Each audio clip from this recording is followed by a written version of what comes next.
தாவேகா ஆட்சியில் நிகழ்ந்த கொலை மற்றும் பாலியல் வன்கொடுமை குறித்து எதிர்க்கட்சித் தலைவர் உதயநிதி ஸ்டாலின் மற்றும் அதிமுக பொதுச் செயலாளர் எடப்பாடி பழனிசாமி ஆகியோர் முரணான தகவல்களை தெரிவித்துள்ளனர். இருவரின் கருத்துக்களையும் தற்போது பார்க்கலாம். சட்டம் ஒழுங்கு இன்னைக்கு எந்த அளவுக்கு மோசமா இருக்குன்னு நான் உங்களுக்கு சொல்ல வேண்டிய அவசியம் இல்லை. நீங்க ஒவ்வொரு நாளும் தொலைக்காட்சிகள் நீங்களே ஒளிபரப்பிட்டு இருக்கீங்க. ஒரு சின்ன புள்ளி விவரத்தை இங்க சொல்ல விரும்புறேன். கடந்த ஒரு மாசத்துல மட்டும் சுமார் 175 பாலியல் வன்கொடுமைகள், 65 கொலைகள், 4 சாதிய ஆணவ படுகொலைகள் தமிழ்நாட்டில் நடந்திருக்கு. இதையெல்லாம் முதலமைச்சர் கவலைப்படுற மாதிரி துளியும் தெரியல. அவருடைய ஒரே சிந்தனை இந்த ஆட்சியை எப்படி காப்பாற்றிக்க போறோம் அப்படிங்கிற அந்த கவலையில தான் அவர் இருக்கிறாரு. அதனாலதான் இன்னைக்கு பீரோ புல்லிங் சொல்லுவாங்க.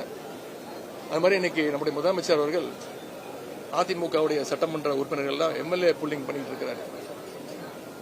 ஆங்கிலத்தில் ஒரு வார்த்தை சொல்லுவாங்க, பேனிக் பையிங் அப்படின்னு ஒரு வார்த்தை இருக்கு. திடீர்னு ஒரு பேரிடர் காலமோ இல்ல ஒரு கடை அடைப்போ அப்படி நடக்கும்போது மக்கள்லாம் போய் அவசரமா போய் வீட்டுக்கு தேவையான சாப்பாடு பொருட்கள், வண்டிக்கு தேவையான பெட்ரோல் டீசல் எல்லாம் போட்டு வச்சுப்பாங்க. அது பேர் பேனிக் பையிங்னுவாங்க. ஒரு ஆர்டிபிஷியல் டிமாண்ட் கிரியேட் பண்றது. அது மாதிரி இன்னைக்கு நம்முடைய முதலமைச்சர் அவர்கள் அண்ணா திராவிட முன்னேற்ற கழகத்தை சேர்ந்த சட்டமன்ற உறுப்பினர்கள் போய் ஆட்சி அமைஞ்ச நாள்ல இருந்து இன்னைக்கு வரைக்கும் ஒவ்வொரு நாளும் ஒவ்வொரு சட்டமன்ற உறுப்பினர்களா போய் தன்னுடைய ஆட்சியை காப்பாற்றிக்க பேனிக் பையிங் பண்ணிட்டு இருக்கிறாரு. பதியப்பட்ட குற்ற வழக்குகள், போக்சோ வழக்கு மட்டும் 150 வழக்குகள் பதியப்பட்டிருக்கிறாங்க. 38 நாட்கள் ஆட்சி பொறுப்பேற்று 38 நாட்கள் ஆகின்றது. இந்த 38 நாட்கள் டிவிக ஆட்சியில 150 பாலியல் வழக்குகள் பதியப்பட்டிருக்கின்றன. பெண்களுக்கு எதிரான பாலியல் குற்றங்கள் 126. ஆக மொத்தம் 276 குற்றங்கள் பெண்களுக்கு இழைக்கப்பட்டது. இந்த பாலியல் சீண்டலை தடுப்பதற்காக இந்த அரசாங்கம் சிங்கப்பெண் சிறப்பு படை ஒன்று அறிவிச்சாங்க. அந்த சிறப்பு படைக்கு பாதுகாப்புக்கு இன்னொரு படை அமைக்க வேண்டிய சூழ்நிலை தான் இந்த ஆட்சியில் பார்க்கப்படுகிறது. அந்த அளவுக்கு சட்ட ஒழுங்கு சந்தி சிரிக்கின்ற நிலை பார்க்கப்படுகின்றது. பெண்களுக்கு முழு பாதுகாப்பு அளிக்கப்படும் என்றும் சட்ட ஒழுங்கு காக்கப்படும் என்று மாண்புமிகு முதலமைச்சர் அவர்கள் தெரிவித்தார்கள்.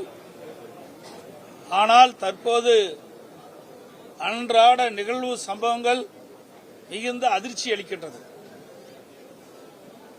இதுவரை சட்ட ஒழுங்கு காப்பதற்கு போதுமான நடவடிக்கை எடுக்கப்படவில்லை.